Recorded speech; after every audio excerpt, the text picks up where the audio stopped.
Welcome to Indispensable, Connection Ministries' video training series for churches and volunteers who are building Christian community with adults with intellectual disabilities. This episode is titled Communication and is the sixth episode on companion training.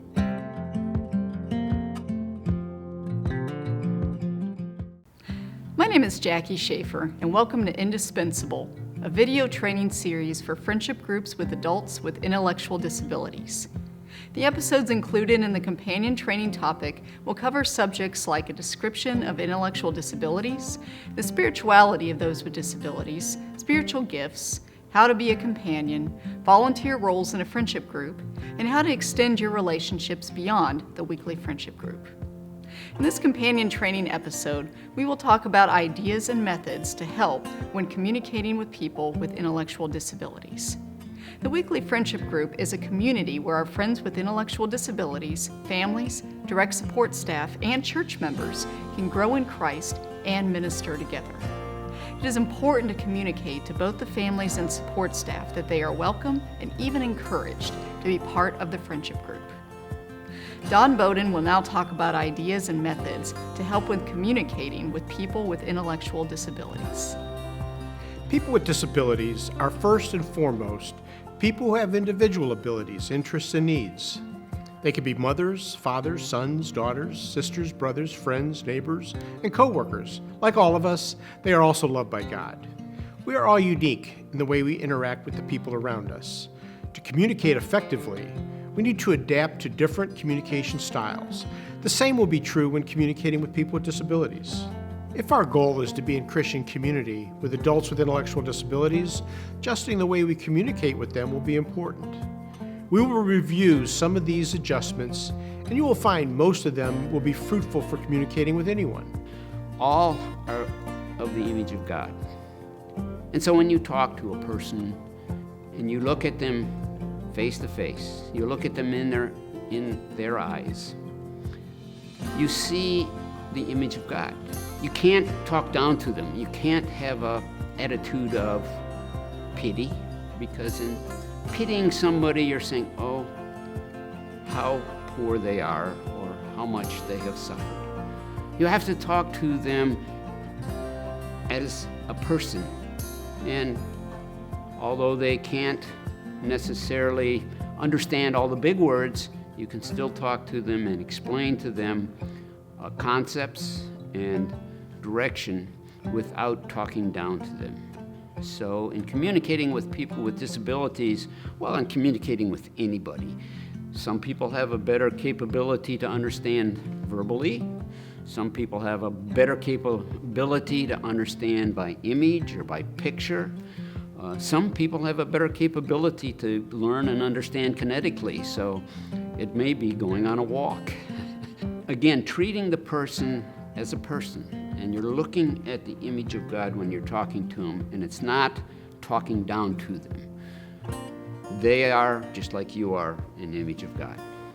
When you speak to a person with a disability, and you haven't had much experience or gotten to know them very well, don't fear them. Don't fear the differences.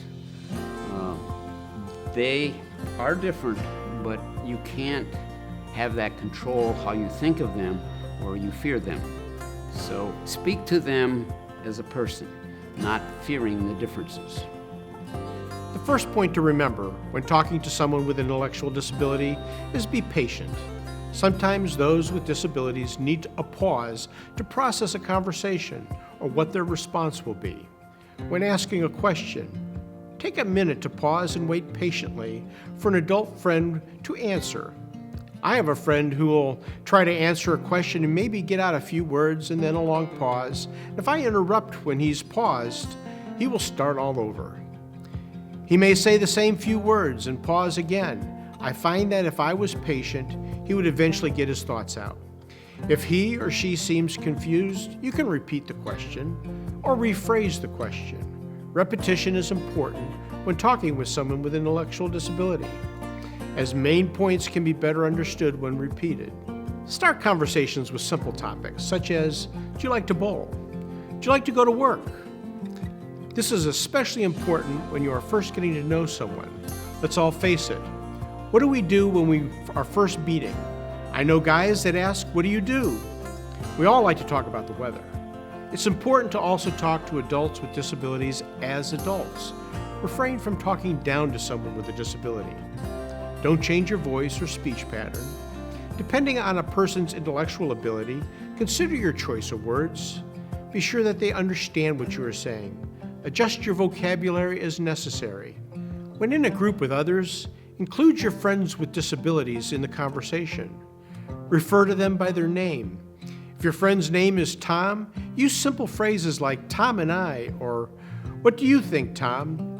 Never have a conversation with others and talk about Tom as if he were not present.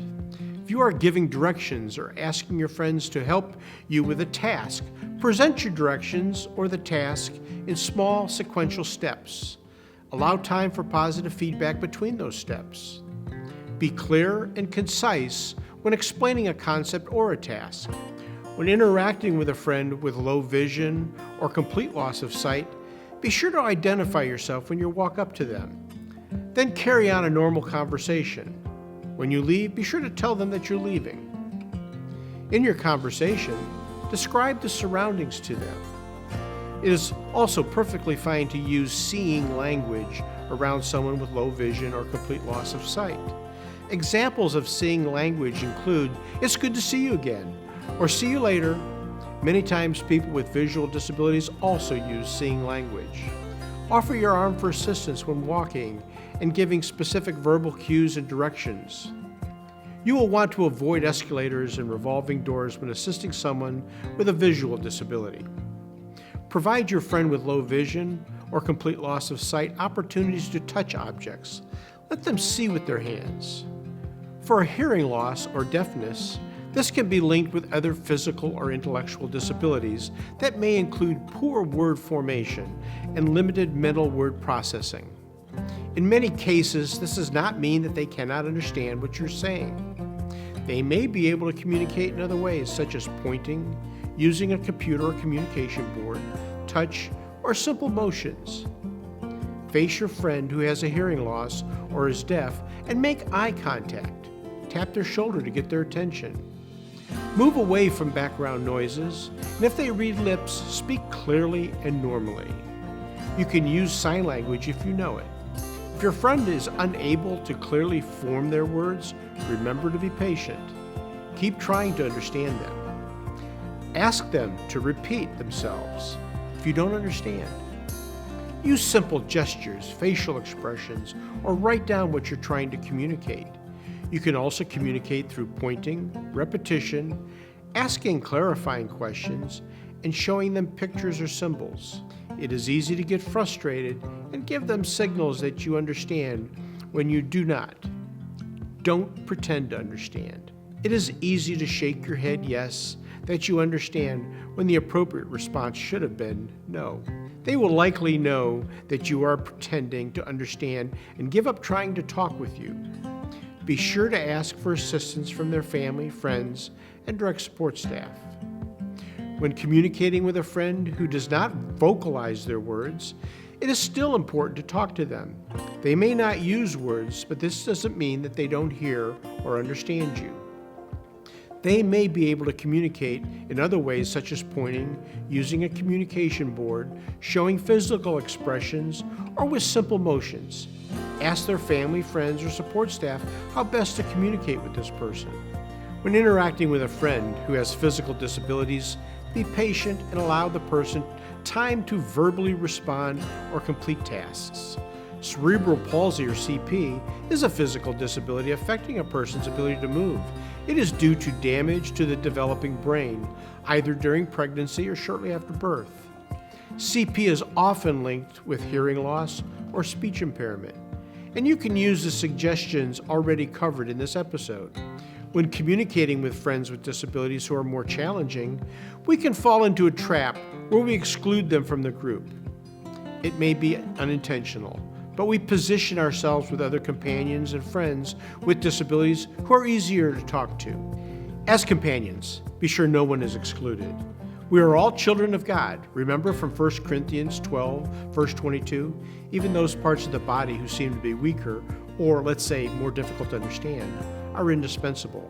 When choosing where to sit, look for a friend with a disability who will help develop your communication skills. Your friends may have limited use of their limbs due to CP or other physical disabilities. This can result in a deformity of a limb. If your friend has a deformity in their hand or their arm and offers it to you for shaking, shake their hands as you would with anybody else. Pulling away shows rejection. Do not consider people who use a wheelchair as being confined to it. The wheelchair gives them freedom and mobility. Only move someone's wheelchair or other assisted devices after asking their permission. You should never play with a wheelchair or other assisted device. This could be considered offensive by some. If you are interacting with somebody in a wheelchair and a chair is available, pull the chair up and sit next to them.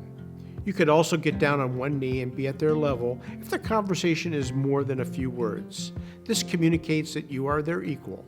As with any group of people, some people with disabilities will use inappropriate language. If an adult friend says something offensive, be respectful and honest. Let them know that their language is inappropriate. This is a term that they will understand. You could also say that these words are hurtful, or we shouldn't use that kind of talk. You may have a friend with a disability who takes over a conversation to the point where others are excluded. It may be hard to end a conversation when other activities are starting. If it is necessary to end a long conversation, be respectful but thanking them for their comments. Then also be honest and upfront and let them know that it's time to hear from someone else. The way we communicate outside our friendship group is just as important as our communication with each other inside the group. It is best to use person-first language. When we refer to our friends with disabilities, when talking with or about people with disabilities, we want to recognize the person first before their disability. Their disability is not the problem. For example, a person who uses a wheelchair doesn't say, "I have a problem with walking." Instead, they say, "I use a wheelchair." Similarly, a person who is diagnosed with autism should not be referred to as that autistic man or woman, but rather John or Sally who has autism. Here are some examples of person-first language to use around those with disabilities. People with intellectual disabilities, or just people with disabilities. My son or daughter has autism or ASD. He has Down syndrome. She has a seizure disorder. He does not use words. She has a learning disability. The following terms would not be considered person-first language, but are inappropriate for anyone to use for other reasons. Retarded or the R word, moron or idiot, imbecile, spastic or spaz are used to insult someone or to call someone or something stupid or uncoordinated. Simply put, these words are hurtful and derogatory. These words suggest that people with a disability are stupid or flawed. The word handicapped has been around for centuries. Many people believe that the term handicap was first used in relation to individuals who have disabilities when the Civil War veterans whose injuries prevented them from working were begging on the streets with cap in hand. Mental retardation, although less used today, is still considered a medical term. Outside the medical textbooks, there is little use for this term. The first record of the word retarded in relation to developmental delay was in 1895. The term retardation was used to replace previous medical terms like idiot, moron, and imbecile. This was because it was not a derogatory term at the time. However, by the 1960s, the term became a word used to insult someone. Today it is replaced with the term intellectual disability. Other terms that are discouraged or used less are disabled, delayed, slow, and special. Remember, always put the person first and not the disability. Connection Ministries commonly uses the language friend with an intellectual disability. The proper person-first language terminology becomes important because once a person is offended, it becomes more difficult to communicate with them. Thank you for watching this episode of Companion Training. Next to this video on our website, you will find a link for the note pages that you can download and print. Be sure to visit our website to view another topic in the Indispensable series. Join us for the next companion training episode as we cover ways to expand friendships with adults with disabilities beyond the weekly friendship group.